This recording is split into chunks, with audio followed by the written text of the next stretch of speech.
14 décembre 1995, Paris. Slobodan Milosevic, dirigeant de la Serbie, Franjo Tudjman, dirigeant croate, et Alija Izetbegović, dirigeant de Bosnie-Herzégovine, sont réunis pour ratifier les accords de paix de Dayton.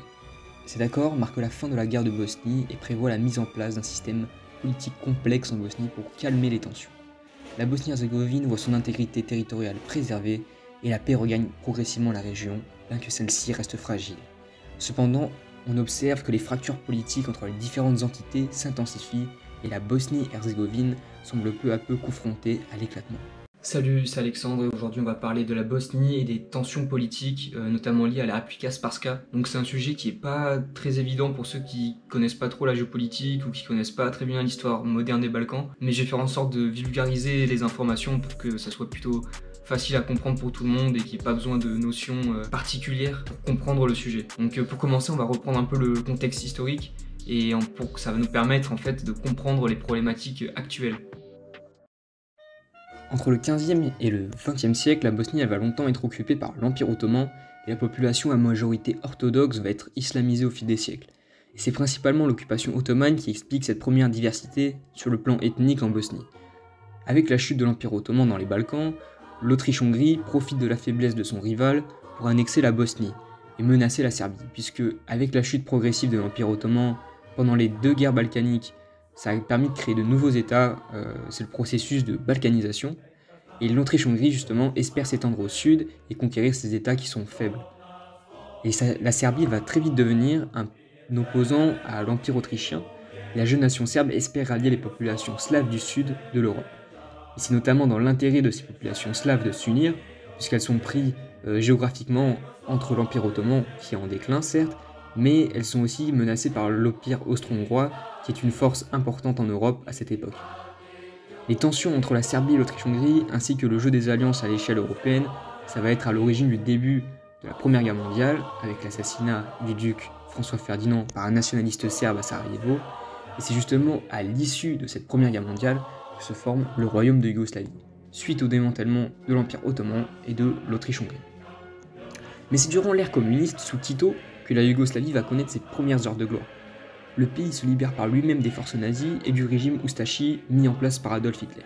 Tito, qui est alors leader de la résistance, prend la tête du pays et adopte un régime communiste et positionne ce pays en tant que leader du mouvement des non-alignés pendant la guerre froide. La diversité ethnique et culturelle que l'on retrouve en Yougoslavie est par ailleurs très bien résumée dans cette célèbre citation de Tito. La Yougoslavie a 6 républiques, 5 nations, 4 langues, 3 religions, 2 alphabets et un seul parti. Il met d'ailleurs en avant l'union des peuples par le communisme et l'appartenance à la culture slave, et il arrive à maintenir la cohésion sociale dans un régime autoritaire.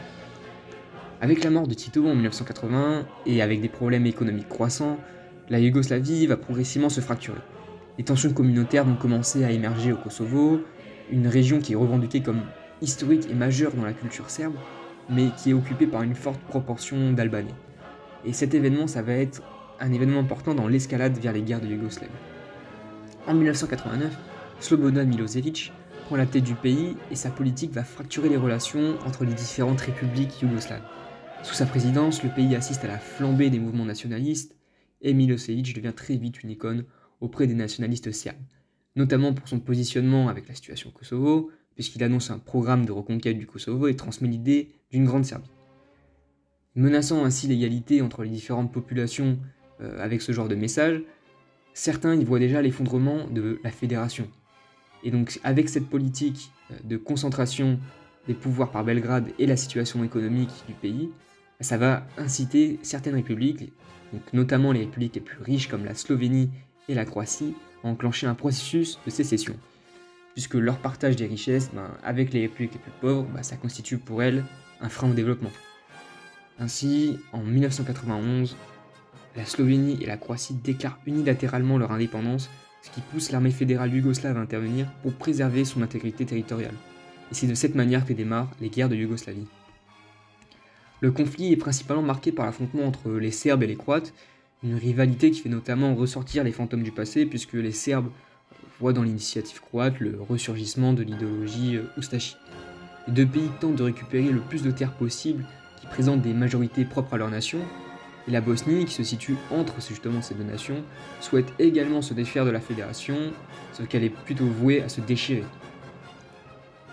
En Bosnie, Radovan Karadzic, un nationaliste serbe, s'oppose à la volonté d'indépendance et rallie les minorités serbes de Bosnie en constituant la République sécessionniste des Serbes de Bosnie, la Republika Srpska. L'Assemblée des Serbes de Bosnie vont ensuite voter la création d'une armée, et c'est ainsi que Ratko Mladic, une personnalité très controversée dans les Balkans, va prendre le commandement de cette armée. Rapidement, la Bosnie montre de grandes faiblesses sur le plan militaire face aux forces serbes. Mladic avance même jusqu'à Sarajevo et assiège la ville, ce qui donnera notamment lieu au siège le plus long de l'histoire moderne. L'ONU, face à ce carnage, elle décide alors d'intervenir en envoyant des aides humanitaires et des casques bleus, mais l'initiative c'est un échec total car l'armée onusienne est prise en otage par l'armée de Mladic et ça va grandement décrédibiliser l'image de l'ONU. Et au fil des conquêtes territoriales, les forces serbes mettent en place des camps de concentration et procèdent à un nettoyage ethnique, visant particulièrement les bosniaques musulmans, et Karadzic et Mladic, les deux têtes fortes de la Republika Srpska, seront notamment tenus responsables et condamnés par la justice internationale pour le génocide de Srebrenica, où on estime l'assassinat volontaire de 8000 bosniaques. La mémoire de Mladic elle est cependant glorifiée par une partie des Serbes qui le considèrent comme un héros pour ses actes qu'on considère comme braves et patriotiques. Après le temps des combats vient le temps des négociations, puisqu'en 1994 la Bosnie obtient un accord de paix avec la Croatie et collabore pour repousser l'armée serbe, avec notamment le soutien de l'OTAN. On assiste à un déséquilibre des forces et c'est maintenant la Serbie qui a le plus à perdre face à cette coopération. C'est ainsi que les différents belligérants se réunissent à Dayton, dans l'Ohio, pour essayer de trouver un accord permettant de mettre un terme à la guerre. Les négociations sont longues et tumultueuses, mais aboutissent à la signature à Paris des accords de Dayton, comme évoqué dans l'introduction. Donc la Bosnie, elle conserve son intégrité territoriale avec ces accords. La République des Serbes de Bosnie, la Republika Srpska, reste incorporée à la Bosnie-Herzégovine, mais obtient un statut autonome, mais reste néanmoins sous l'influence du pouvoir central de Sarajevo. L'accord met en place une paix fragile, puisque les Bosniaques et les Serbes partagent encore le même territoire, et bien que la guerre soit arrêtée, on remarque que les tensions persistent dans certaines régions sensibles. Donc à partir de maintenant, on va vraiment s'intéresser au cœur du problème et traiter des problématiques actuelles liées à la Republika Srpska, que ce soit à l'échelle régionale, dans les Balkans, mais aussi à l'échelle européenne. Donc pour commencer, je dois vous présenter Milorad Dodik, c'est le président actuel de la Republika Srpska, et donc par extension il est membre aussi de la présidence de Bosnie-Herzégovine, qui fonctionne sur la base d'une assemblée tripartite, avec les autres leaders des entités politiques de Bosnie. Donc il est assez populaire auprès des Serbes de Bosnie et possède également des opinions politiques très tranchées qui font beaucoup polémique. Il a affirmé que le génocide de Srebrenica était un mythe inventé par les Bosniaques et se positionne comme un admirateur de Ratko Mladic. Il est également reconnu pour sa proximité avec le Premier ministre hongrois Viktor Orban, qui mène une politique d'extrême droite considérée comme un danger pour la démocratie et pour la cohésion de l'Union européenne. Ensuite, Christian Schmidt, qui est à la tête de l'OHR, donc l'OHR c'est une organisation chargée de surveiller la mise en œuvre des accords de paix de Dayton, a présenté le 11 mai dernier un rapport sur la situation en Bosnie-Herzégovine devant le Conseil de sécurité de l'ONU, et il évoque la possibilité d'une guerre en Bosnie. Celui-ci décrit une situation politique qui ne fait qu'empirer et qui risque d'être vraiment explosive à l'approche des élections du 2 octobre prochain, où les différentes entités ethniques devront élire un représentant ainsi qu'une assemblée. Le rapport accuse notamment Milorad Dodik d'aller à l'encontre des accords de paix, de la Constitution et de bloquer les institutions. À cela, il s'ajoute aussi une loi interdisant le négationnisme que Milorad Dodik a soutenue, et cette loi elle montre déjà des conséquences terribles avec de nombreuses dérives sur les réseaux sociaux qui terrifient les communautés ciblées. Dodik a également boycotté les réunions de la présidence tripartite, ce qui empêche toute prise de décision importante. Il mène aussi la volonté de mettre en place une nouvelle constitution avec des institutions autonomes pour la Republika Srpska, que ce soit en matière de sécurité, de justice et de santé. Une initiative claire qui montre des volontés sécessionnistes, qui mettent justement en péril l'intégrité de la Bosnie-Herzégovine. Donc la problématique qui est pour le coup seulement régionale grandit et devient une question préoccupante pour l'Union européenne. Cependant, celle-ci elle a les yeux rivés sur la situation en Ukraine, et cette guerre elle a aussi des répercussions justement sur le climat politique en Bosnie-Herzégovine. Donc la guerre en Ukraine, elle a ravivé les traumatismes, les populations sont exposées à des pressions psychologiques puisque la situation rappelle la peur permanente qui régnait à l'époque de la guerre. Le conflit a grandement affecté le pays sur le plan économique, avec l'augmentation du prix des énergies, un pays qui était déjà en difficulté avec le Covid et la situation politique tendue. Et de nombreux Bosniaques ont eu le sentiment d'être abandonnés et on assiste à un désintérêt politique de la part de la population. Milorad Dodik, lui, concernant la guerre en Ukraine, refuse d'appliquer des sanctions contre la Russie. Une décision qui peut s'expliquer par différents facteurs, donc tout d'abord par le facteur diplomatique, puisque Poutine est un soutien à Milorad Dodik, et ainsi soutenir l'intervention russe, ou du moins ne pas le sanctionner, représente un geste fort de soutien politique. Aussi, sur le plan culturel, les Serbes et les Russes sont un peuple très proche culturellement et qui ont montré une grande proximité dans des temps difficiles, comme notamment pendant la Première Guerre mondiale, une amitié qui continue d'être maintenue encore aujourd'hui. Enfin, ce qu'il faut savoir, c'est que la Russie, elle est considérée comme un peuple ami, Poutine a une très forte popularité auprès des populations de Serbie et de la Republika Srpska. Milorad Dodik va profiter justement de cette situation pour accentuer les menaces de sécession auprès de Sarajevo, une situation qui a fait réagir la scène internationale, puisque les effectifs de l'EUFOR ont été augmentés. L'EUFOR, c'est la force de maintien de la paix en Bosnie-Herzégovine, c'est un régiment de soldats qui est censé maintenir la paix. Et le but d'envoyer ces soldats, c'était justement de dissuader d'un acte de sécession, d'éviter une sécession militaire, puisque l'UE, elle souhaite maintenir l'intégrité territoriale de la Bosnie-Herzégovine. Un contexte qui va le pousser justement à retarder son processus de sécession, et ce blocage politique, ça va le forcer à revoir son positionnement. Donc les menaces de sécession vont persister, mais avec une moindre intensité, et les actions semblent plus éloignées. Les différentes communautés de Bosnie-Herzégovine tendent du coup à se recroqueviller sur elles-mêmes au vu des tensions climatériques que pourrait créer la guerre. La menace d'une guerre freine justement la cohésion sociale de la population. Le président serbe Aleksandar Vučić, qu'on pourrait croire en faveur d'un rapprochement avec les Serbes de Bosnie, s'est entretenu avec Milorad Dodik pour lui déconseiller de mener à bien ses ambitions, qu'il estime trop dangereuses à l'échelle régionale.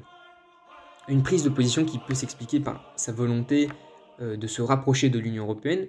Cependant, la Russie a elle maintenu son soutien aux volontés sécessionnistes de la Republika Srpska. Vučić, étant dépendant de son allié russe, s'est alors retrouvé silencé par Poutine, et la Serbie, pris entre l'Union européenne et la zone d'influence russe, se retrouve à mener un double jeu plutôt imprévisible avec la guerre en Ukraine, qui pèse beaucoup sur les choix diplomatiques serbes. Maintenant, quel avenir pour la Bosnie ? L'intégration européenne est perçue comme un rêve lointain par la population, bien qu'en 2014, l'Allemagne d'Angela Merkel établit le processus de Berlin, une initiative qui avait pour but justement d'accélérer l'adhésion des États des Balkans à l'UE autour de conférences diplomatiques régulières, dans le but d'établir des liens multilatéraux, de renforcer les coopérations dans le développement des infrastructures et de l'économie régionale. Ces actions représentent un atout pour la région, mais l'adhésion européenne semble impossible, quand on voit notamment la situation de la Macédoine du Nord, qui est dans la salle d'attente de l'Union européenne depuis 20 ans à cause des vétos successifs des pays européens. La Bosnie ou la Republika Srpska pourrait également s'inscrire dans une Europe dite périphérique, en s'alignant potentiellement sur les politiques d'extrême droite, puisque Milorad Dodik est proche de la Hongrie de Viktor Orban. On peut imaginer un potentiel rapprochement avec des soutiens régionaux de Orban, comme avec la Slovénie, en établissant des liens plus forts avec la Serbie. Par ailleurs, une initiative régionale lancée par l'Albanie, la Macédoine et la Serbie, nommée Open Balkans, a pour but d'intensifier la circulation de flux commerciaux et économiques avec les pays des Balkans. Une coopération à laquelle la Bosnie est conviée, mais elle ne participe pas encore pour le moment. Cette action a pour le but de créer un espace un peu similaire à l'espace Schengen. En dépit d'une adhésion à l'Union européenne, pour les pays des Balkans, cette coopération elle permet de créer de meilleures options pour le développement et, à terme, espérer potentiellement une entrée dans l'Union. Au vu de la situation, il est aussi possible d'établir un scénario où la Bosnie éclate par la guerre ou par des manœuvres politiques et les différentes entités deviendraient pleinement indépendantes ou pourraient se rattacher, que ce soit à la Croatie ou à la Serbie. Une possibilité très incertaine qui nécessite un suivi de la situation au cours des prochains mois. L'étau semble progressivement se resserrer sur la Bosnie-Herzégovine, mais est-ce que ces tensions politiques menacent réellement la souveraineté de la Bosnie-Herzégovine, ou est-ce que ces menaces sont justement surestimées volontairement par les médias pour servir des intérêts qui appartiennent à la classe politique ? Une question vraiment complexe qui laisse envisager un possible retour aux affrontements vu la situation politique tendue qui perdure depuis trop longtemps en Bosnie-Herzégovine. C'était ma première vidéo de géopolitique sur la République Srpska et les tensions politiques en Bosnie-Herzégovine. J'espère que vous avez apprécié la vidéo, j'espère que j'étais suffisamment clair dans mes explications. Et si vous avez des questions, n'hésitez pas à poster en commentaire, peut-être j'y répondrai. Et voilà, ça m'a fait vraiment plaisir de parler de ce sujet parce que c'est pas un sujet que je peux traiter avec n'importe qui et n'importe quand. Donc voilà, et si vous voulez d'autres vidéos qui traitent de géopolitique, j'ai fait une liste de sujets qui pourraient être intéressants à traiter, voilà, donc dans un formulaire qui est en description. C'était tout pour cette vidéo, j'espère que ça vous a plu. Je vous remercie d'avoir regardé.